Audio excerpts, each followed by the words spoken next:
monde, on se retrouve aujourd'hui pour un petit tuto pour vous montrer comment je vais réaliser ce fond pour ce coloriage avec les gelatos.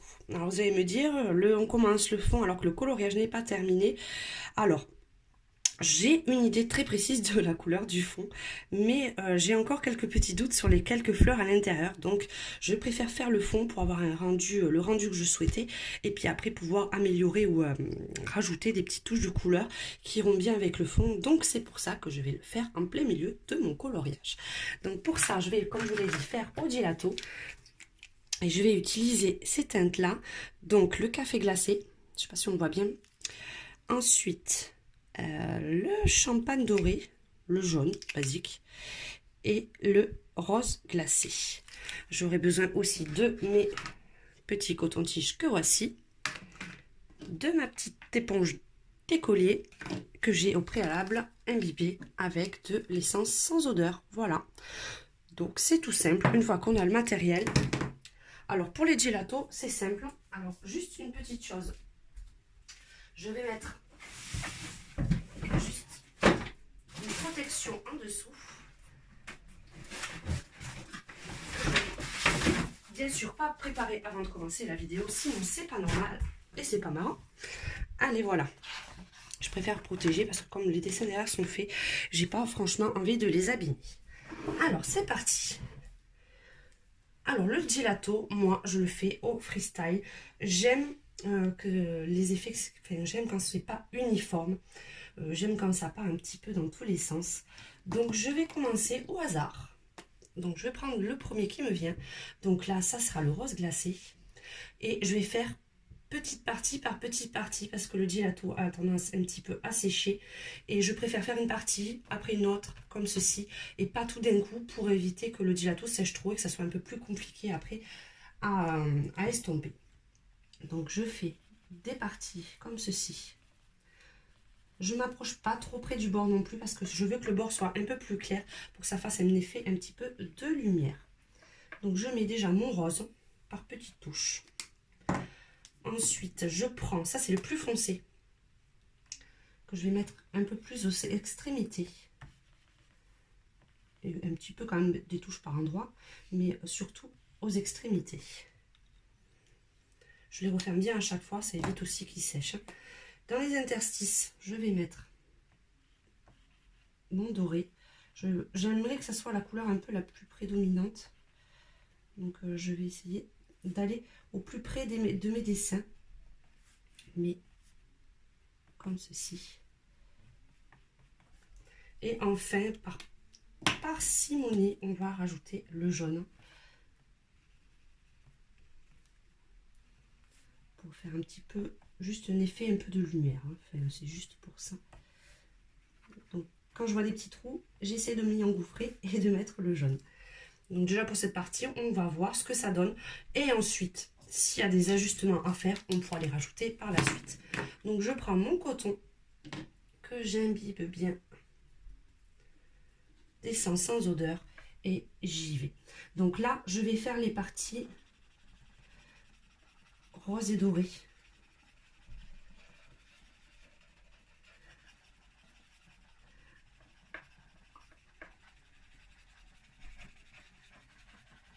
J'étale comme ceci, je passe. Je fais attention quand je suis vers le bord.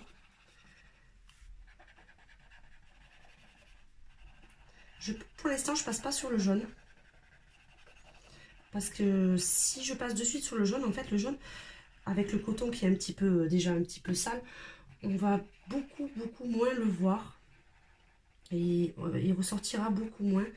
Donc c'est pour ça. Là, je fais attention quand même quand je passe vers le bord des feuilles. C'est pour ça que j'ai des cotons-tiges qui sont assez petits. C'est l'avantage. Pour qu'on puisse passer partout. Je prends un autre. Bon, c'est pas très économique comme technique, hein, j'avoue.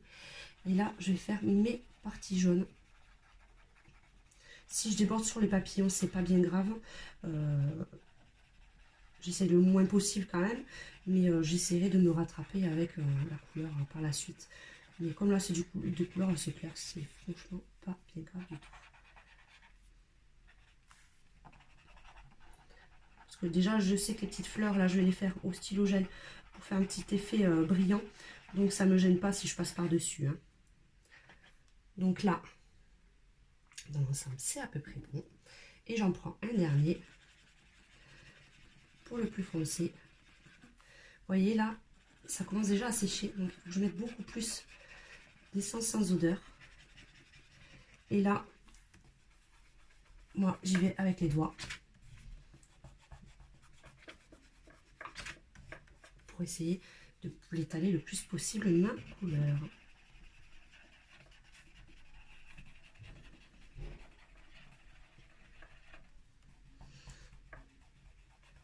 Ça fait un étalement un peu plus naturel. Et moi, c'est que j'aime bien travailler avec les doigts sur ce genre de matériel. Les dessous, c'est beaucoup plus sympa. Donc voilà, déjà ça commence comme ceci. On va continuer pour la suite. Pour voir après les couleurs qu'on va rajouter. Si on va mettre un peu plus de jaune par-ci, un peu plus d'autres couleurs par-là. Donc je vais continuer vers le haut. Si j'arrive à ouvrir mon bâton de gelato. Toujours pareil. J'essaie quand même de mettre le plus foncé vers le dessus.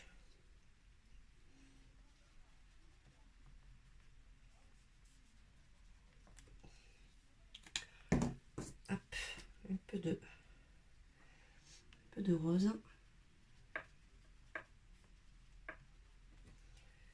Quelques touches de jaune par-ci, par-là.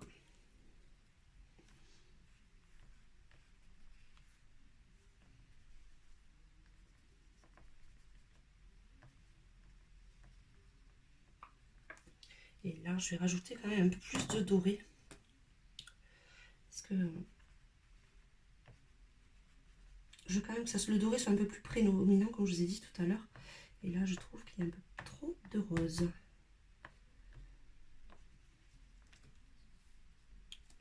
Donc, je reprends mes cotons-tiges du début. Hein.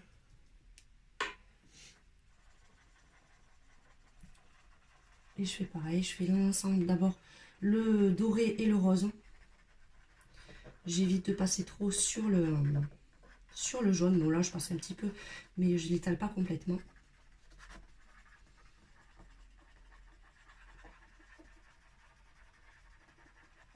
J'essaye d'aller assez vite. Parce que ça sèche vraiment quand même très très rapidement. Parce qu'il commence à être, peut-être je pense parce qu'il commence à être un peu vieux, peut-être le gelato.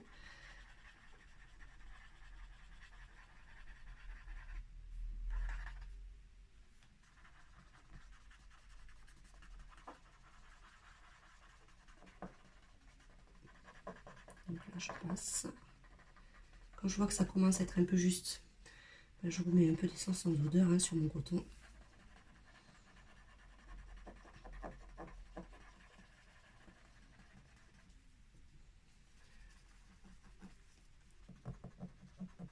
Alors c'est toujours la partie la plus délicate sur le bord sur la tranche en fait du livre. Allez, j'attaque le jaune.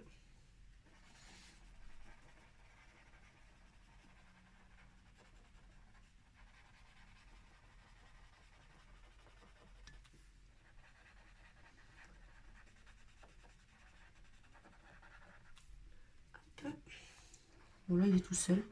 Je remettais d'autres couleurs après, mais j'ai déjà un petit peu pour pas que ça fasse des démarcations trop importantes pour tout à l'heure.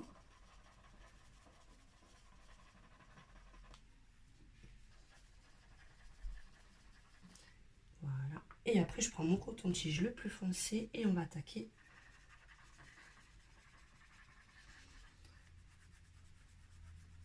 le foncé que je tale comme tout à l'heure un petit peu avec le doigt.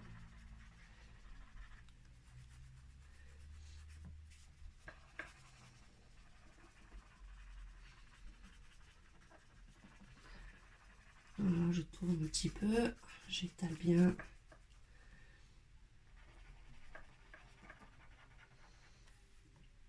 Je pense à bien remettre de l'essence sans odeur quand je vois que ça accroche davantage. Et là, je préfère travailler par couleur. Ça dépend des couleurs que vous utilisez, mais Là, avec ce foncé là, je préfère d'abord faire les clairs et les foncés parce que sinon ça va trop se mélanger. Et on verra vraiment plus trop les nuances, ça va faire une seule nuance.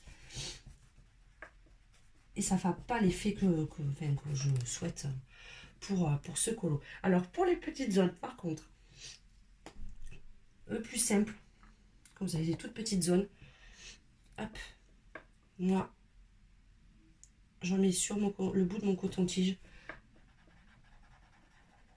pour le passer plus facilement. C'est vraiment quand il y a des toutes petites zones. Comme je vous ai dit au bord, je voulais que ça soit assez clair. Ça me permet de passer un petit peu partout.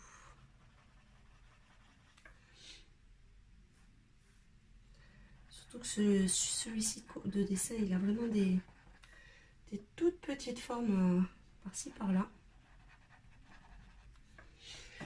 Et là, je vais rajouter peut-être un peu de rose. Je fais pareil, hein, soit un peu de gris, soit un peu de rose. Parce que si là, il y avait une grande partie, ou sinon ça va faire trop uniforme.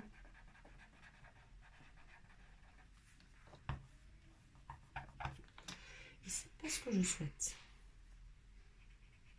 Hop. Il va vraiment être assez précis quand même. Sur les petites formes. Hop, vous voyez. Je passe un petit peu partout.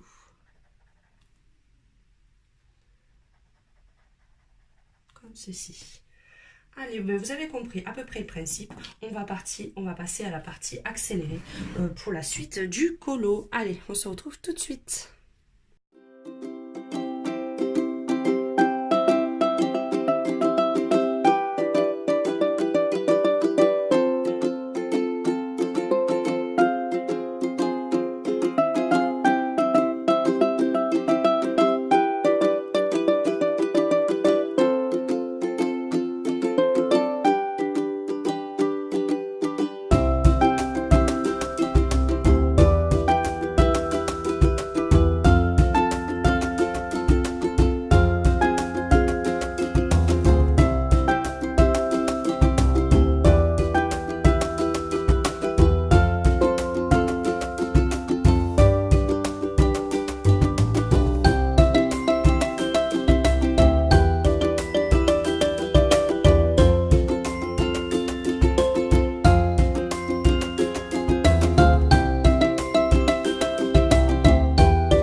Voilà le rendu final, c'est ce que je voulais donner, un petit peu de touche de lumière avec le jaune. Donc maintenant avec ça, je vais pouvoir voir avec quoi je vais partir pour le reste de mon coloriage. Donc j'espère ce tuto vous aura été instructif. Si vous avez besoin de questions, des éléments supplémentaires, n'hésitez pas à me les transmettre par message. Voilà. Donc je vous dis à très bientôt pour un prochain tuto et je vous fais de gros bisous à tous. Ciao ciao.